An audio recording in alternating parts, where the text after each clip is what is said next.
యాక్చువల్గా చంద్రబాబు గారు ఒక మాట అన్నారు సార్, 500 కోట్లతో రిషికొండ ప్యాలెస్ కట్టారు, దాంతో 2 మెడికల్ కాలేజ్ కట్టచ్చని చంద్రబాబు గారు ఆరోపణ చేశారు. అది పొద్దు విశాఖపట్నానికి నిజంగా ఆనిముత్యంగా ఉంది. అదే చంద్రబాబు నాయుడు యోగా కోసం, యోగా గుర్తుందా?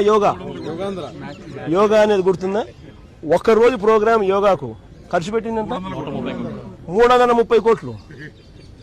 330 కోట్లు. కనీసం నేనన్నా 240 కోట్లు పెట్టి బ్రహ్మాండమైన బిల్డింగ్ కట్టి విశాఖపట్నానికి తలమానికంగా ఉంది ఆ బిల్డింగ్. ఈ పొద్దు కూడా పోయినాను అనుకో, ఆ బిల్డింగ్లోకి ఎవరైనా పోయి చూస్తే విశాఖపట్నం అంతా పోయిన టూరిస్ట్ ప్లేస్ కింద అది కనపడుతుంది. అటు పెద్ద పెద్ద వాళ్ళందరూ దాంట్లో వచ్చి నేను ఇప్పుడు గవర్నర్ గారు పోయినారు అనుకో, లేదా మోడీ గారు వచ్చినారు అనుకో, లేకపోతే ఎవడో పుతిన్ వచ్చినాడు అనుకో, లేదా రష్యన్ ప్రెసిడెంట్ పుతిన్ వచ్చినాడు అనుకో, ఎక్కడ పెడతారు? బ్రహ్మాండమైన రాజభవనం లాంటి బిల్డింగ్ అది. 230 కోట్లతో కట్టినందుకు మాన్యుమెంట్ అక్కడ తయారైంది. వేరే ఇక్కడ ఒకరోజు యోగా, ఒకరోజు 330 కోట్లు, 330 కోట్లు ఆవిరి.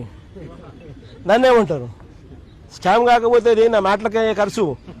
పోయి ఆ మాటలకి ఎంత ఖర్చు పెట్టాను ఒకసారి మీకు అందరు కూడా ఏఐ ఉంది కదా, ఒకసారి అమెజాన్లో పోయి కొట్టండి ఒకసారి, మాట ఖర్చు ఎంత అవుతుంది, వీళ్ళు ఎంత ప్రొక్యూర్ చేసినారని చెప్పి చూస్తే 50% తక్కువ ఉంటే నన్ను అడగండి.